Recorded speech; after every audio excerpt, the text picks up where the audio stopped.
So story time. This was around the year of 2024, December 2024. This was, I believe, my second placement overall. So I was allocated to a palliative facility, right? And in your second year, there are some things that you're not allowed to do.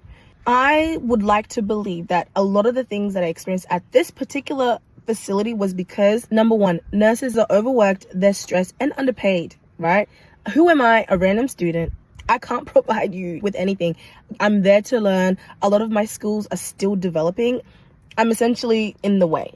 I'd like to give them that, right? But anyways, at this particular facility, I was 1 out of 2 students. And the very first thing that I used to notice at this facility was how they would greet me. I would come onto shift, whether it was morning or afternoon, and I'd go straight to the nursing station to show myself and greet everyone and be like, hey, I'm going to be the nursing student for the day. Who am I allocated to? A lot of the times when I presented myself to the nursing station, number one, they would literally look me up and down and ignore me. I'd come and I'd be like, hey guys, and I'd try to greet someone and they wouldn't greet me back. That should have been my first red flag, because when the white girl came and she greeted people, she was given a warm welcome. People would be like, oh my gosh, hey, how are you? And I'd be sitting there like, did I miss something? Maybe there was something on the placement documentation that said niggas are not allowed to speak. Maybe, who knows? Anyways, cool. So now it's week 3 and I'm allocated with this Karen nurse, I would say. We're in the room taking care of a patient. The one thing that I always held dear to my heart was, if I was going to experience something racist, it would be from the patient, not from the nurse that is working with me. That is something that I always up here. I was like, yep, if something racist is going to happen, it's going to be from the patient. So we're in this particular patient's room. Like I said, it's December, Brisbane, Southeast Queensland. It's hot. It's summer. So we're in this patient's room and she's like, oh, it's a bit hot. Can you turn on the fan for me, love? I go to turn on the fan and my own nurse turns around and she asks me if in Africa, do we have like a measuring system for the heat? Because she doesn't think we know Fahrenheit or Celsius, or if we have something else. So I look at her and I say, I'm sure we probably use degrees. Anyway, so she continues to say, oh, but I know in Africa it's really hot. Do you guys have a different measuring system? Do you guys know like what a measuring system is? I completely ignore her. And guys, please forgive me. At the time when these things were said to me, it was always like a one-off situation. It was never something that was like all in one go for me to be like, oh, that's racist. No, it was like small things like that. And to back up that point as to why I believe this nurse was racist, regularly when we would have conversations, instead of asking me things like, what are your interests? Where do you plan on going as a nurse in the future? What's your career direction? She'd ask me things like, oh, how did you manage to get onto this placement? How did you pass your English test? What documentations did you provide? Anyways, besides that, there were days where everyone's just around the nursing station, whether it's like a shift change or handover, and the conversations always circulated around my appearance, my hair, the size of my lips, the chocolatey of my skin, or your skin is so dark, or you're so dark and beautiful, those sort of comments, right? And one would say, red flag, red flag, red flag, that's racist. But at the time, given my stupidity and ignorance towards racism in healthcare, I just thought it was like banter. I thought it was banter. Anyways, it was one shift where sitting down at the nursing station and I was reading over the patient's notes, going through their charts, just trying to find something to do because no one wanted to give me something to do.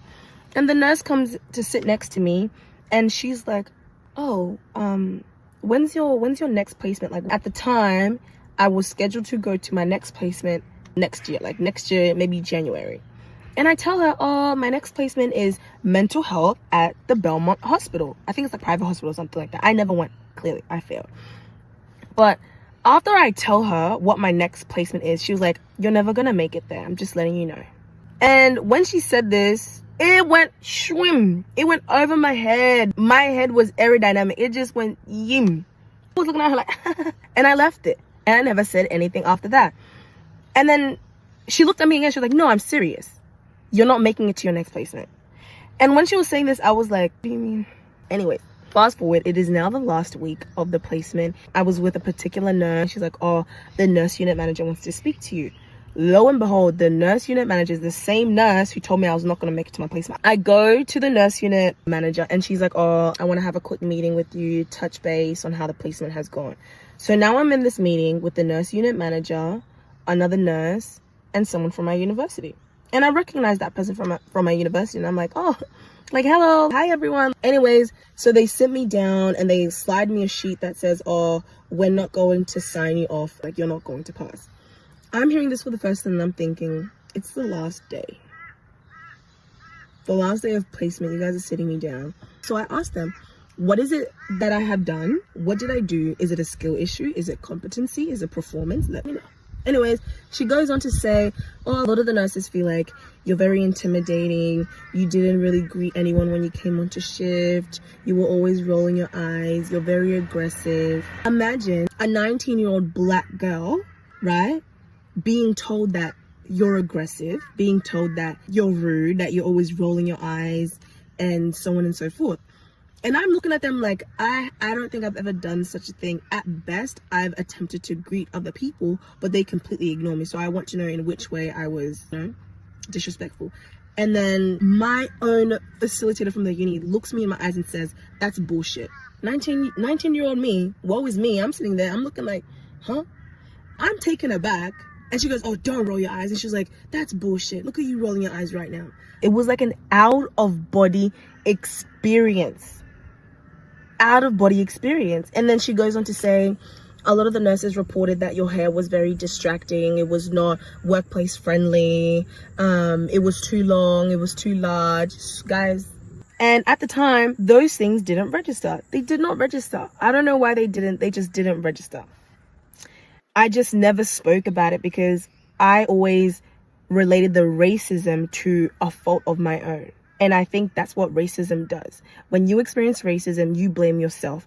And especially being in healthcare where it's competitive, where it is about your performance, where it is about your competency and your skill, you relate that treatment to your own performance. So I never wanted to conclude that it was racism. As someone who's black, you have to outperform everybody. You have to know everything and more. You have to know the content and some. I feel like I have to do 120% just to be recognized, just to be seen as bare minimum, just to be seen as competent. And that was something that was evident in all placements that I attended, through the treatment, through the way people assessed me, through their judgment of me, even during OSCEs, even during like assessment pieces where you have to like low-key do like a simulation. I always saw it.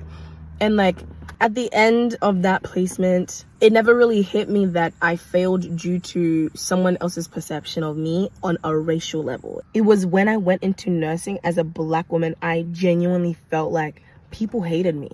I'd go home after a shift and I'd question my own ability to perform, my own ability to be a nurse. But I had to constantly remind myself that this is not about my capability. This is not about my performance level. This is not about my competency or skills. Because I showed myself time and time again that this is something that I can do. I would not have made it this far if it was a competency or skill issue. But racism is one powerful destroyer. Like, breaks apart your self-esteem and you question your identity. And that's just not something that I wish for the upcoming generation of black girls, black boys, who are going to pursue careers being doctors, lawyers, all these big things. And they're going to feel like they can't do it because of their skin color. And that's disgusting. Like, as a white person, I'd be like embarrassed. I'd be so embarrassed. And Australia is very embarrassing because why is racism something that is so overlooked? So overlooked. So overlooked. We have to change.